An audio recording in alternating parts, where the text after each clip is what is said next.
জাতীয় নির্বাচন কবে জানালেন ডক্টর মোহাম্মদ ইউনূস।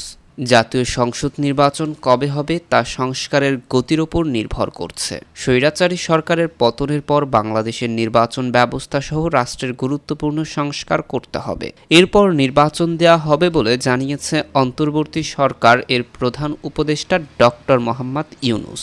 আজারবাইজানের রাজধানী বাকুতে COP29 সম্মেলনের ফাঁকে এএফপিকে দেওয়া এক সাক্ষাৎকারে এসব কথা বলেন তিনি। ডক্টর ইউনূস বলেন, সরকারের দায়িত্ব নেওয়ার পর আমরা প্রতিশ্রুতি দিয়েছিলাম দেশকে ভোটের জন্য প্রস্তুত করতে। প্রস্তুতি শেষ হওয়ার সঙ্গে সঙ্গেই নির্বাচন দেয়া হবে। প্রধান উপদেষ্টা বলেন, সংস্কার কাজে দেশের সবাইকে এক হতে হবে। সরকার, সংসদ, নির্বাচনী বিধি কেমন হবে এসব খুব দ্রুত শেষ করতে হবে।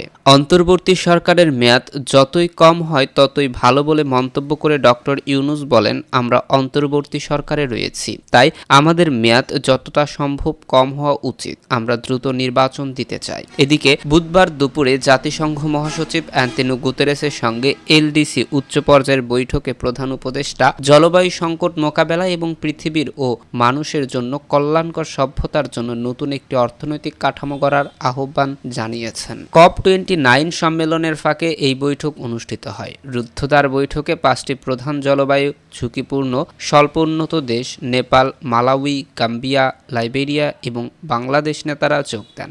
ডক্টর ইউনূস বলেন, আমাদের একটি নতুন অর্থনৈতিক কাঠামো দরকার যা পৃথিবী এবং এর মানুষের জন্য কল্যাণ। একই সঙ্গে বিশ্বের তরুণদের জন্য একটি অর্থনৈতিক ব্যবস্থা তৈরির লক্ষ্যে জাতিসংঘের পৃষ্ঠপোষকতায় হওয়া সম্মেলন সামিট ফর দ্য ফিউচার এ সমর্থন জানান তিনি। তিনি বলেন, আমরা এমন অর্থনৈতিক কাঠামো তৈরি করেছি যার মূল হচ্ছে ভোগ, ভোগ এবং ভোগ। এটি শুধু বর্জ্য তৈরি করে। আমাদের শূন্য বর্জ্যের বিশ্ব তৈরি করতে হবে। প্রধান উপদেষ্টা বলেন, বিশ্বের কি প্রয়োজন তা আমরা জানি এবং এর জন্য আমাদের একটি দীর্ঘমেয়াদী পরিকল্পনা করা উচিত। এটি দেশ অনুযায়ী হওয়া উচিত। আমাদের দীর্ঘমেয়াদী বর্জ্য নিরসনের জন্য পরিকল্পনা তৈরি করতে হবে। আমাদের প্রতি বছর এখানে দেখার দরকার নেই। প্রতি বছর আলোচনার জন্য মিটিং করা সময় সাপেক্ষ অপচয়।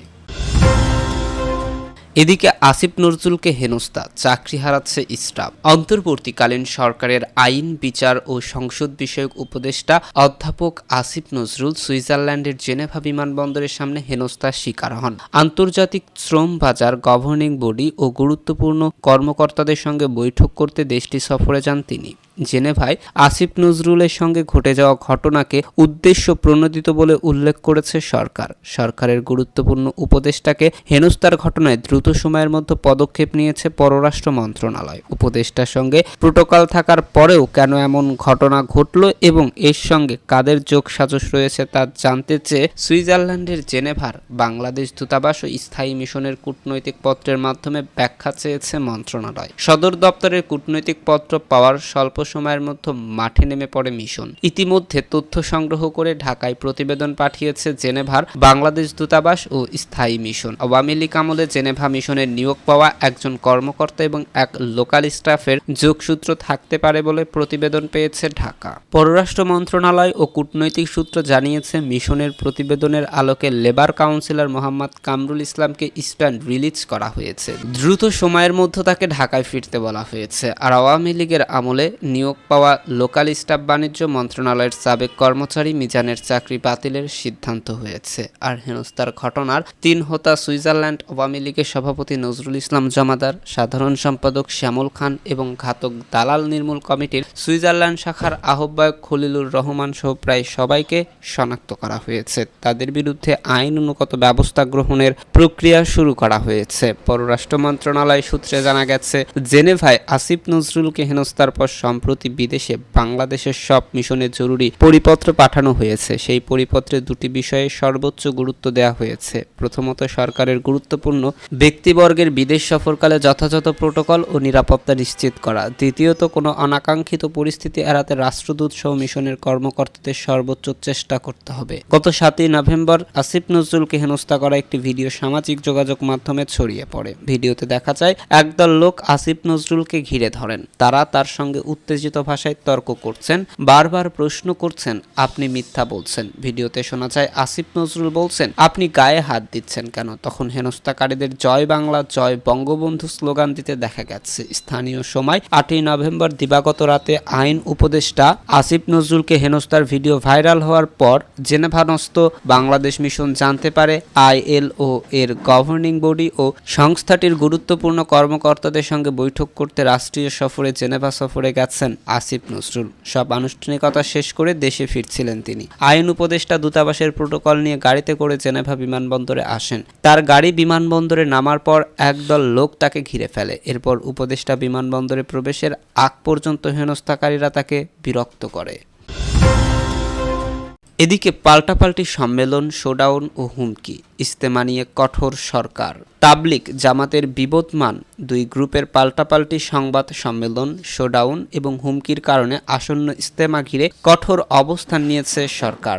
এবারের বিশ্ব ইজতেমাও আগের ধারাবাহিকতায় হবে। প্রথম পর্বের ইজতেমা হবে আগামী 31 জানুয়ারি থেকে 2 ফেব্রুয়ারি, যার আয়োজক থাকবেন জুবায়েরপন্থী আলেম ওলামারা। দ্বিতীয় পর্বের ইজতেমা হবে 7 থেকে 9 ফেব্রুয়ারি। এই পর্বের আয়োজক থাকবেন তাবলিগের সাতপন্থী আলেমরা। টঙ্গীর ইজতেমা মাঠ এবং কাকরইল মসজিদের নিয়ন্ত্রণে স্থায়ী সমাধানে আগামী এপ্রিল মেতে উভয় পক্ষের মুরব্বীদের নিয়ে বৈঠক করা হবে। ইজতেমা নিয়ে কোনো ধরনের বিবাদ সহ্য করা হবে না, এই লক্ষ্যে এক ধরনের প্রস্তুতি নিচ্ছে সরকার। সূত্র আরও জানায়, আগামী শুক্রবার কাকরইল মসজিদের নিয়ন্ত্রণ ছাড়তে হবে তাবলিগ জামাতের জুবায়েরপন্থীদের। এরপর যথাক্রমে 2 সপ্তাহ সাতপন্থী ও 4 সপ্তাহ জুবায়েরপন্থীরা মসজিদের নিয়ন্ত্রণ করবে।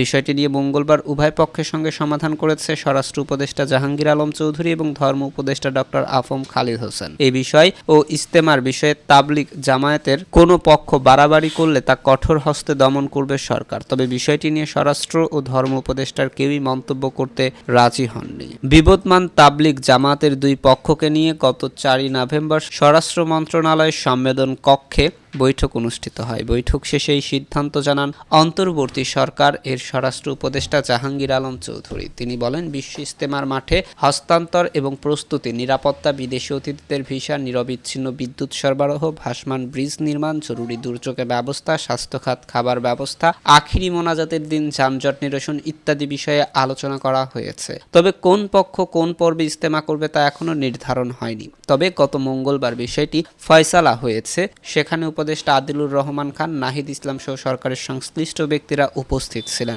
সংশ্লিষ্টরা জানান, ঢাকার অদূরে টঙ্গীর তুরাগ নদীর তীরে 1967 সাল থেকে হয়ে আসছে বিশ্ব ইজতেমা। মুসল্লিদের যাওয়া আসার সুবিধার জন্য 2011 সাল থেকে সমাবেশটি 2 পর্বে অনুষ্ঠিত হয়েছে। তবে 2018 সালের 1 ডিসেম্বর টঙ্গী ইজতেমা ময়দানে 2 পক্ষের মধ্যে রক্তক্ষয়ী সংঘর্ষ হয়। সংঘর্ষে 2 জন নিহত এবং শতাধিক আহত হয়। এরপর থেকে আনুষ্ঠানিকভাবে 2 ভাগ হয়ে পড়ে তবলিগ জামাত। 2019 সাল থেকে আলাদাভাবে বিশ্ব ইজতেমা এবং তাবলিগ এর কার্যক্রম পরিচালনা করা হচ্ছে। প্রথম পর্বে জুবায়েরপন্থী এবং দ্বিতীয় পর্বে সাতপন্থীরা আয়োজক হিসেবে ভূমিকা রাখছেন। গত 5ই আগস্ট হাসিনা সরকারের পতনের পর আরও শক্তিশালী হয়ে ওঠেন জুবায়েরপন্থীরা। তারা কাকরইল মসজিদের নিয়ন্ত্রণ নিয়ে তাবলিগ জামাতের সাতপন্থীদের সঙ্গে মিশে যাওয়ার আহ্বান জানান। তারা গত 5ই নভেম্বর রাজধানীর সোহরাওয়ার্দী উদ্যানে ইসলামী মহাসম্মেলন করেন। সেখানে তাবলিগ জামাতের স্বঘোষিত আমির মাওলানা সাদ কান্দলভিকে বাংলাদেশে আসার সুযোগ দেওয়া হলে অন্তর্বর্তী সরকারকেই দেশ ছেড়ে পালাতে হবে বলে হুঁশিয়ারি দেন। এর একদিন পর 6 নভেম্বর ইজতেমায় মাওলানা সাদ কান্দলভির উপস্থিতি নিশ্চিতের দাবির পাশাপাশি জুবায়েরপন্থীদের অসত্য বিভ্রান্তি ছড়ানোর অভিযোগে 7টি শর্তে ওপেন চ্যালেঞ্জ ছুড়ে দেন সাতপন্থীরা। এ নিয়ে উত্তেজনার পারদ বাড়তেই থাকে। সর্বশেষ বুধবার জামায়াতের বিবদমান 2 গ্রুপের মধ্যে পতিত ফ্যাসিস্টের প্ররোচনায় ধর্মীয় দাঙ্গা লাগানোর জন্য কোনো ষড়যন্ত্র চলছে কিনা তা খতিয়ে দেখার আহ্বান জানিয়েছে সাতপন্থী আলেমরা।